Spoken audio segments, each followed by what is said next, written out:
kids had been trooping to the makeshift photo studio in the den all evening long to be snapped for the paper's annual Edwardstown's Kids Do Halloween feature. Instantly, Jeannie was smiling again. I tried to make him a pirate, but he wouldn't take the eye patch. Next year, then, offered Sally, starting to disengage. We'll save the front page. Distractedly greeting people as she went, she made her way through the crowded dining room to what was left of the 6-foot-long superhero and sliced off a piece. Then, pouring herself a plastic cup of red wine, her fourth, she retreated to a corner. "You okay?" asked her husband Mark, appearing beside her. "I gotta get out of here." He nodded meaningfully. "Jeannie Porter's Immaculate Conception, right?" "What?" "Oh, you're lucky. You were spared the full story." He took her hand and squeezed. "Don't let it get to you. She's resented you since high school, ever since you whipped her in the finals of the 440. "Thanks. That helps."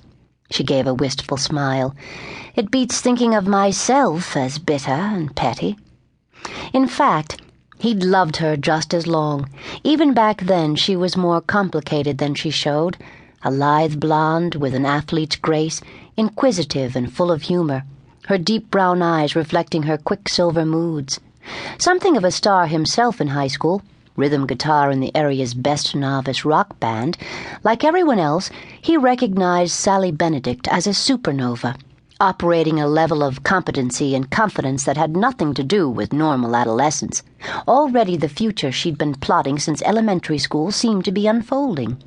Who else in this rural New Hampshire town had ever won Mademoiselle magazine's annual essay contest with its prize of a summer internship in New York City? Who else had even thought to enter? 4 years ago, when she returned to town after her father's death in a car accident, it was as a big-deal reporter with the Philadelphia Inquirer, while he was still going off every day to their former alma mater, teaching science. So he was startled the first time they ran into one another by her offer to buy him dinner, and nothing short of floored by her admission that she'd had a secret crush on him also. Steeling himself for her departure 3 weeks later, he scarcely dared believe it when she announced her intention to stay. "What about your job?" was the obvious question. "My mother needs me a lot more. I hear they're looking for someone to run the weekly." She paused then with such conviction it was as if the words had never been spoken before. "This is home. This is where I'm happiest." As literal about these things as most guys, Mark understood only much later that, on some level, her return had at least as much to do with starting a family of her own. Even now, just 36, she could probably have her pick of high-profile jobs in Boston or New York. But what she wouldn't have was this rambling Victorian with its immense front yard and relatives close at hand, and the ability to bend a work schedule around the demands of motherhood. To Mark, an easygoing sort, the idea of kids was fine. Why not? In a vague sort of way, he'd always figured it would someday happen. But not having kids would be okay, too. It was this helpless in-between state that was so hard to take, the maelstrom of anxiety and doubt into which Sally had been thrown after more than a year of trying.